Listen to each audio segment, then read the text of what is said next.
सानाम को सगुन दाराम मेना नवा सान्ताल सावता यूट्यूब चैनल रे सानाम कोठले साइड गोड जोहार। तो तेहेन दो गलमराव बन नुकु जहां कुड़मी कना को कुड़मी को एसटी लगिद तो ओना को बारे तेगे बन गपालमारा आर ओना वीडियो बन नेल का पहलोते। तो कथा है कना नेतु कुड़मी को एसटी लगिद उनको को नागाम कहानी कड़ी बन बड़ाय ताबोना आर दिकु छतिक उनको को कथा हो बन लिया। ठीक है, तो चलो जैसे मिलम कते अडी इम्पोर्टेंट वीडियो हो लगा कना अडी सिग्नत ᱧᱟᱢᱚᱜ ᱱᱚᱣᱟ वीडियो रे। ठीक है, तो मुझे धुई ᱧᱮᱞ तावन पे। ठीक है, चलो ताले जैसे मिलम कते वीडियो स्टार्ट कर लिए।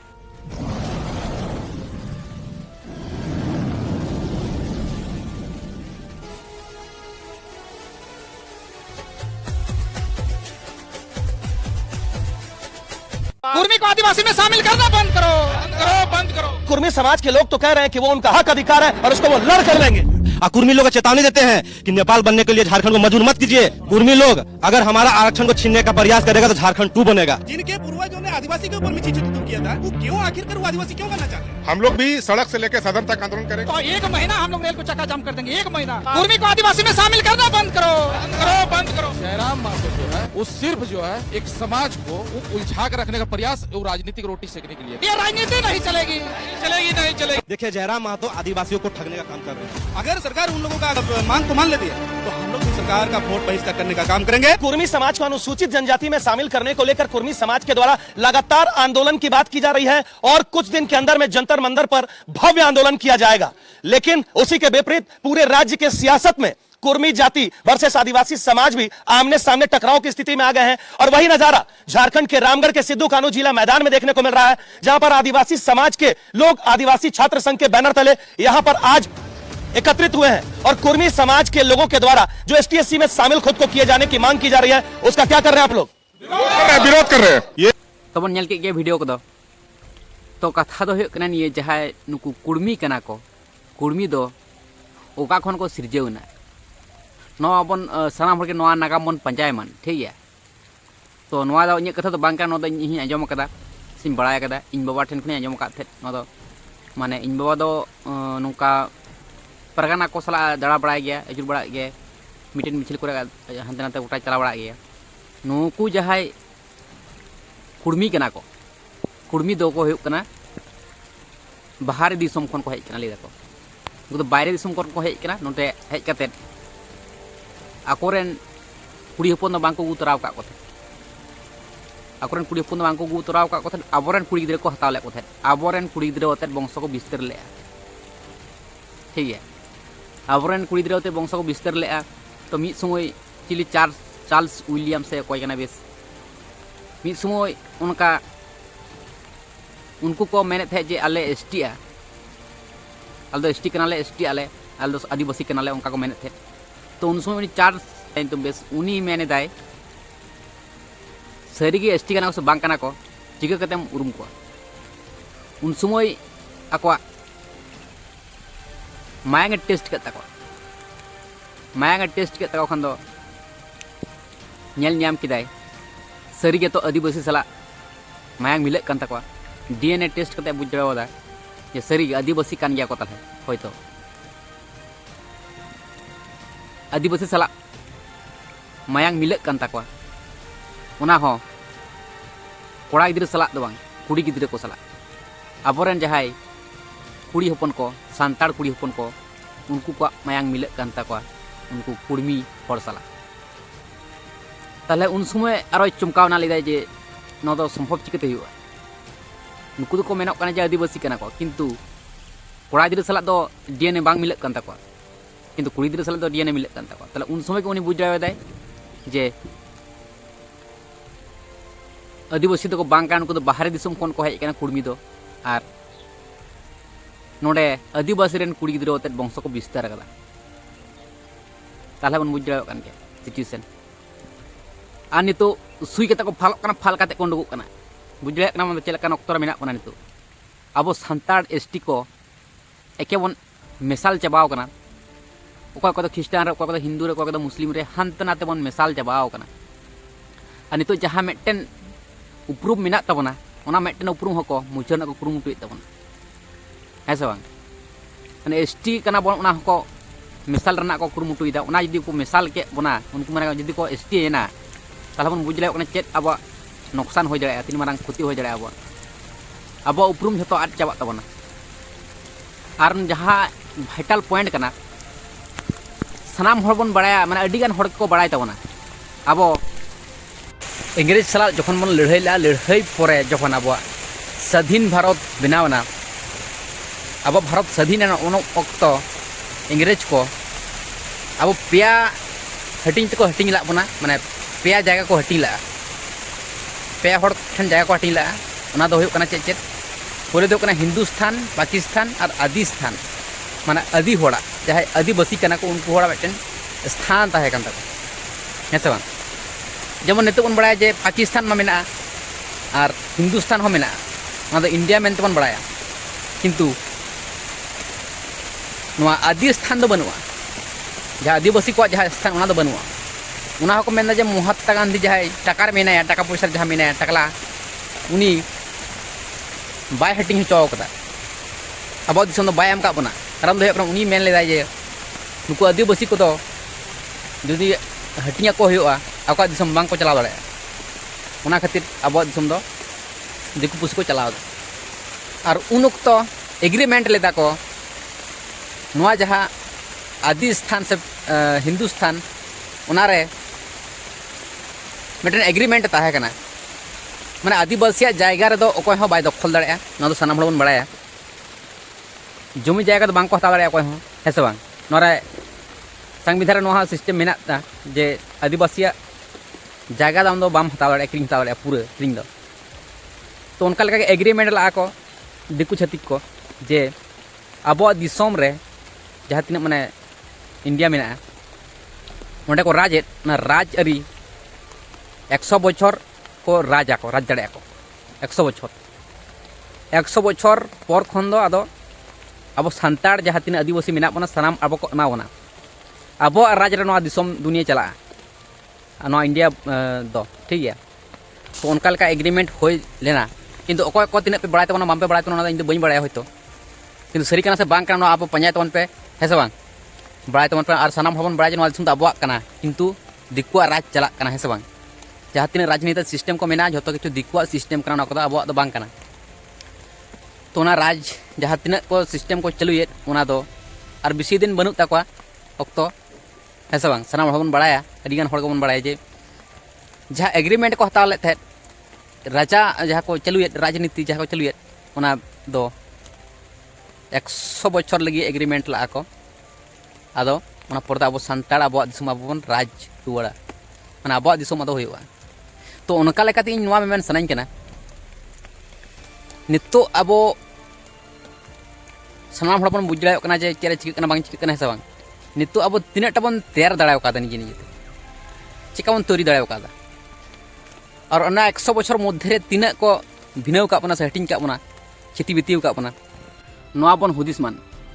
तो चेलका करते दिमाग को चलाव कदा तो सामान्य कुछ जिनिस तो मांगना अडी भाइटल पॉइंट अब दिसम रे तो राजा उना निये गालमाराव हुयुग कना ठीक है तो सामान्य कुछ जिनिस तो बांगना जहाँ तीन सुख सुख दो उन रेगेम न्यामा जखन आमा दिसम रे आमेम राजोआ जहाँ तीन दिसम रे जहाँ तीन सुख मेना अब तो मेटन बारिया सुख रे बन गदुज बड़ा तो ना सुख दो बांग को मेना पैरा हंड्रेम जबायाव कना कुड़ी गिद्रा तायम रे मचुरुक कना बिड़ी गंजाम न्यूदा उना जहाँ सुख दो बांग को मेना उना तो मिटन बड़ी जिनिस को मेना बड़ी जिनिस कना को भाटे उना बुझना उन कुरुमुटुन बड़ी जिनिस कना से भाले जिनिस कना हड़मो उना तो नासा लेकना जिनिस कना बेसी दिन आम दो बाम टिकाव दाड़ेया मनमी जीवन रे जहाँ रियलिटी सुख उना दो बाम ताव दाड़ेया कारण दो कना आम तातेम गुजुआ उना को नेसा जिनिस दो कना सुख रना जिनिस दो बांग कना दो गुजुर रना जिनिस हड़मो जीवी आमे नासाव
चे नौका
जहाँ अब अरीचली तहकना उना को बन पंजा उंडुक लेखन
चे रूल्स एंड रेगुलेशन ना तो केटे किता से बांग उना मना दाड़े कना को से बांग हर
कना स्टेप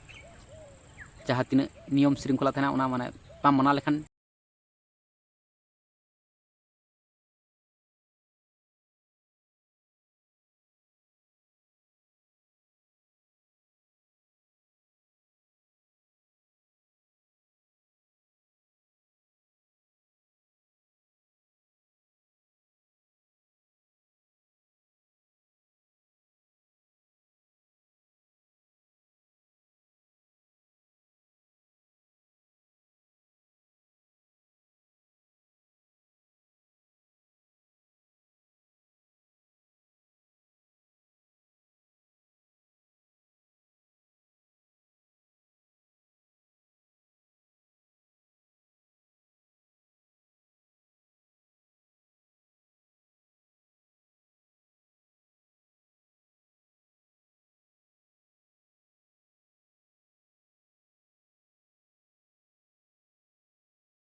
तो उना निये दो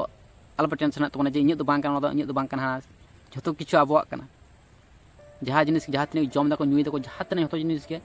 आबोआग कना किंतु उनको को हताव उनको को राजा कना आबो राजा बन तहे कना दिसै माबन आबो राजा बन तहे कना किंतु नितो आबो को भिखारी का अपना दिकु छदिक के आबो जतो हक अइदार जतो को हताव कदा को अधिकार को हताव कना सनाम किछु आबो एको आबो ते को राजा कना नितो आबो दुर्बल हर दो बामन तहे कना अडी दायन हर बन तहे कना बन नागाम मन पंजाय मन बड़ा मन सानाम किछु मन बड़ा मन नितो अब अक्तो आरो हजु कन तबना अब इसमें अब राज करते गेले अब सानाम किछु बड़ा लगा बना बखान दो 100 बछर पूरा कते रहो नो एग्रीमेंट पूरा कते रहो चेर हो मन चिको दड़या अब संतार को जहां तीन दुर्बल पेंडेंट तबना सानाम किछु केटेज ना मन कुरुमुटु मन आरो बन अब हक दे इधर बन हता मन नेई में तो ठीक है तले कौन कते लेतोन पे को जेलका बुझते तबना सर छुटिया कना से बांग कना आपे हो पंजाय तबन पे ठीक है तले तेने वीडियो ने धबी तकना चल तो सानाम उठले स्टार्ट कर चुहा